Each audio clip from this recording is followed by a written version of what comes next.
Olá, seja muito bem-vinda ao episódio 7 da nossa série especial do Mês da Mulher. Durante este período, estamos explorando as histórias de mulheres da Bíblia e extraindo lições poderosas para a nossa caminhada com Deus. A Bíblia nos mostra que as mulheres sempre tiveram um papel fundamental na história da fé e cada uma delas carrega ensinamentos valiosos. Já estudamos sobre Eva, Sara, Agar, Rebeca, Raquel e Lia. Agora, no episódio 7 da nossa série Lições Eternas para a Vida da Mulher, vamos falar sobre Miriam, a irmã de Moisés e Arão. Miriam é uma figura marcante na Bíblia. Desde sua juventude, ela desempenhou um papel crucial na libertação do povo de Israel. Ela é lembrada por sua coragem, seu dom profético e sua liderança feminina. No entanto, sua história também nos ensina sobre os perigos do orgulho e da inveja. Vamos mergulhar na vida dessa mulher extraordinária e extrair lições poderosas para o nosso dia a dia. Miriam, em hebraico, Miriam, foi uma mulher notável na história de Israel. Irmã de Moisés e Arão, ela desempenhou um papel fundamental na libertação do povo hebreu do Egito. Seu nome tem um significado discutido, podendo ser amada por Deus ou águas amargas, refletindo tanto os momentos de bênção quanto os desafios que enfrentou.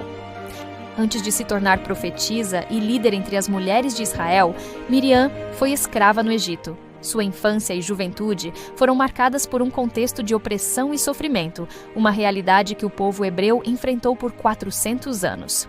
A história do povo hebreu no Egito começou de forma bem diferente. Durante a época de Yosef, José, o filho de Jacó, os israelitas prosperaram na terra de Goshen, pois José, sendo governador do Egito, garantiu-lhes boas condições de vida. E José fez habitar a seu pai e seus irmãos e deu-lhes possessão na terra do Egito, no melhor da terra, na terra de Ramessés, como o faraó ordenara. Gênesis 47:11.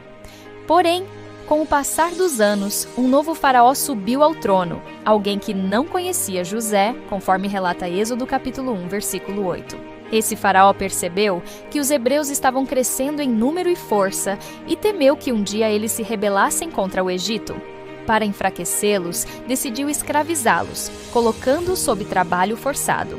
Ser um escravo no Egito significava trabalhar sob o sol escaldante, carregando pedras pesadas para construir cidades, viver em condições miseráveis, sem direitos, apenas sobrevivendo para servir aos egípcios, sofrer castigos físicos severos, como chicotadas e punições cruéis se não cumprissem as exigências dos capatazes, perder sua identidade e liberdade, sendo tratado como propriedade do faraó. Miriam cresceu vendo sua família e seu povo serem explorados diariamente. Seu pai, Amram, e sua mãe, Ibucarrebed, eram levitas e, apesar da escravidão, continuavam a ensinar a fé no Deus de Abraão, Isaque e Jacó. Além da escravidão brutal, o faraó tomou uma decisão ainda mais cruel. Ordenou que todos os meninos hebreus recém-nascidos fossem jogados no rio Nilo. Então, ordenou Faraó a todo o seu povo, dizendo: a todos os filhos que nascerem lançareis no rio, mas a todas as filhas guardareis com vida. Êxodo 1, 22. Ele queria impedir que o povo continuasse crescendo. Foi nesse contexto que Miriam, ainda jovem, viu sua mãe esconder seu irmão Moisés em um cesto e colocá-lo no rio, confiando que Deus o protegeria. Se você já enfrentou tempos difíceis, onde parecia que não havia saída, lembre-se de Miriam e de sua família. Mesmo em meio à opressão, eles confiaram em Deus. Mesmo sendo apenas uma criança, Miriam teve coragem e sabedoria. Quando viu a filha de Faraó encontrar Moisés no rio, rapidamente interveio e sugeriu chamar uma ama de leite, sua própria mãe, para cuidar do bebê.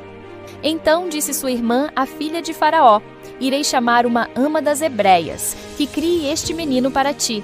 E a filha de Faraó disse-lhe: vai. Foi, pois, a moça e chamou a mãe do menino. Êxodo 2, 7 e 8. Ela não apenas protegeu seu irmão, mas também demonstrou astúcia e fé, provando que, mesmo nas piores circunstâncias, Deus pode usar alguém para cumprir seu plano. Se você sente que é muito jovem, inexperiente ou sem influência para fazer a diferença, lembre-se de Miriam. Deus pode usar qualquer pessoa, independentemente das circunstâncias, para realizar grandes coisas. 40 anos depois, Miriam deveria ter entre 46 e 52 anos. Após a fuga de Moisés para Midian, a vida de Miriam e de todo o povo hebreu continuou marcada pela opressão da escravidão no Egito. O irmão que ela ajudou a salvar quando bebê, agora estava longe, e a esperança de libertação parecia distante. A Bíblia não relata detalhes sobre a vida de Miriam durante os 40 anos em que Moisés esteve em Midian. No entanto, a tradição judaica revela que, considerando sua posição como profetisa e irmã mais velha de Moisés e Arão, é provável que ela tenha sido uma figura de liderança entre as mulheres hebreias, encorajando-as a manterem a fé no Deus de seus antepassados. A escravidão se intensificou e os hebreus clamaram a Deus por socorro. Ela, como muitos outros, não sabia que Deus já estava preparando Moisés no deserto para voltar como o líder do Êxodo. Muitas vezes, nos sentimos como Miriam nesse período, esperando por uma resposta de Deus sem ver sinais de mudança. Mas assim como Deus ouviu o clamor de Israel e levantou Moisés, Ele também responde nossas orações no tempo certo. Após 40 anos, Moisés retorna com uma missão divina: libertar o povo hebreu da escravidão. Embora a Bíblia não mencione diretamente Miriam nesse momento, podemos imaginar a emoção e a surpresa dela ao ver seu irmão, antes fugitivo, agora enviado por Deus como o libertador. Aquela criança a quem ela ajudou a salvar, agora seria a pessoa que o próprio Deus escolheu para ser o libertador do seu povo. Miriam não fazia ideia do impacto de sua atitude quando ajudou a salvar Moisés ainda bebê. Ela não sabia que aquele pequeno bebê seria o escolhido por Deus para libertar toda uma nação. Quantas vezes fazemos algo sem saber que Deus está nos usando para um propósito muito maior? Uma mãe que ora e ensina seu filho nos caminhos do Senhor pode criar um futuro líder, pastor, missionário ou alguém que Deus usará poderosamente. Uma mulher que ajuda um amigo ou familiar em um momento difícil pode ser instrumento de Deus para mudar a história daquela pessoa. Uma professora, líder ou conselheira pode plantar sementes que no futuro trarão transformação para muitas vidas. Miriam nos ensina que muitas vezes Deus nos usa em pequenas ações que têm um impacto muito maior do que imaginamos. Talvez você ache que sua contribuição seja pequena, mas Deus vê cada atitude de fé, coragem e amor. Você pode ser usada para fortalecer, encorajar ou até mesmo salvar alguém que no futuro será um grande instrumento nas mãos de Deus. O maior momento na vida de Miriam foi após anos de escravidão e sofrimento. Em uma fuga milagrosa, o povo de Israel finalmente atravessou o Mar Vermelho através do poder de Deus. Quando os hebreus perceberam que estavam realmente livres, um momento único aconteceu. A adoração brotou espontaneamente. Moisés iniciou um cântico de louvor a Deus, e então Miriam se levantou como líder da adoração das mulheres, celebrando com música e dança. Então Miriam, a profetisa, irmã de Arão, tomou um tamborim na mão e todas as mulheres saíram atrás dela com tamborins e danças. Êxodo 15, 20. Esse é um dos primeiros registros de adoração coletiva na Bíblia e a primeira vez que uma mulher lidera um cântico de louvor. As mulheres seguiram sua liderança, dançando e tocando, uma demonstração de alegria, liberdade e gratidão. Ela cantou um refrão de vitória: "Cantai ao Senhor, porque gloriosamente triunfou. Lançou no mar o cavalo e o seu cavaleiro." Êxodo 15, 21.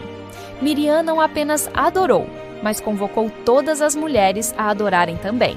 Miriam nos ensina que a adoração não deve ser fria, mas sim vibrante, cheia de emoção e expressão genuína. Quando Deus nos dá uma vitória, não devemos guardar isso apenas no coração. Precisamos expressar nossa gratidão. Seja cantando, dançando, orando em voz alta ou testemunhando, devemos celebrar o que Deus faz por nós. Mesmo sendo uma líder e profetisa respeitada, Miriam caiu no erro da inveja e da murmuração, o que trouxe consequências severas para ela. Sua história nos ensina sobre os perigos do orgulho e da insatisfação, mas também revela a graça e a restauração de Deus. A Bíblia relata que Miriam e Arão falaram contra Moisés por causa de sua esposa etíope, ou cuxita de Cuxi, Sudão. E falaram Miriam e Arão contra Moisés por causa da mulher cuxita que tomara, porquanto tinha tomado a mulher cuxita, e disseram: porventura, falou o Senhor somente por Moisés? Não falou também por nós?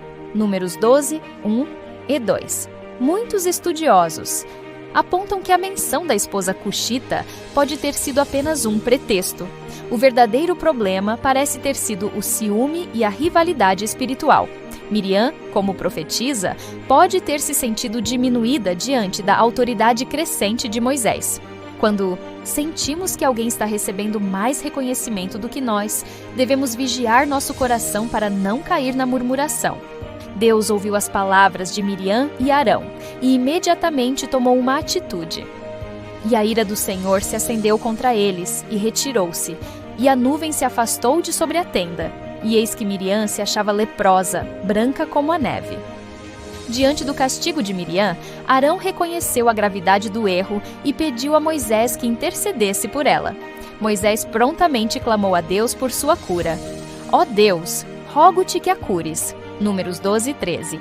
Mesmo com a oração atendida, Miriam permaneceu isolada por 7 dias fora do arraial antes de ser completamente restaurada. Esse tempo de afastamento serviu como uma lição para ela e para todo o povo, mostrando que nossas ações têm consequências e que Deus disciplina aqueles a quem ama. O Senhor corrigiu Miriam, mas não a abandonou. Ele permitiu que ela enfrentasse as consequências do seu erro, mas também proporcionou a oportunidade de redenção e cura. As consequências do pecado podem permanecer por um tempo. Embora tenha sido perdoada, Miriam teve que enfrentar um período de isolamento. Algumas escolhas erradas deixam marcas e exigem tempo para serem resolvidas, mas Deus sempre oferece um caminho para a restauração. Miriam experimentou tanto a glória da adoração quanto o peso da correção divina, mas no final foi restaurada pelo amor e pela misericórdia de Deus. Se você errou, lembre-se, Deus não te descarta. Ele te corrige, mas também te restaura. Se já sentiu inveja ou murmurou contra alguém, peça perdão e liberte-se desse peso. Deus sempre dá uma nova chance para aqueles que se arrependem. Se essa palavra falou ao seu coração, já se inscreva no canal, ative o sininho e compartilhe com outras mulheres que precisam ouvir essa mensagem. Durante 31 dias, estamos estudando a história de mulheres da Bíblia e extraindo lições poderosas para a nossa vida. Então, já deixa seu like e vem comigo nessa jornada. Deixe também seu comentário sobre o que você mais gostou nesse vídeo. Que Deus te abençoe e te fortaleça. Nos vemos no próximo episódio.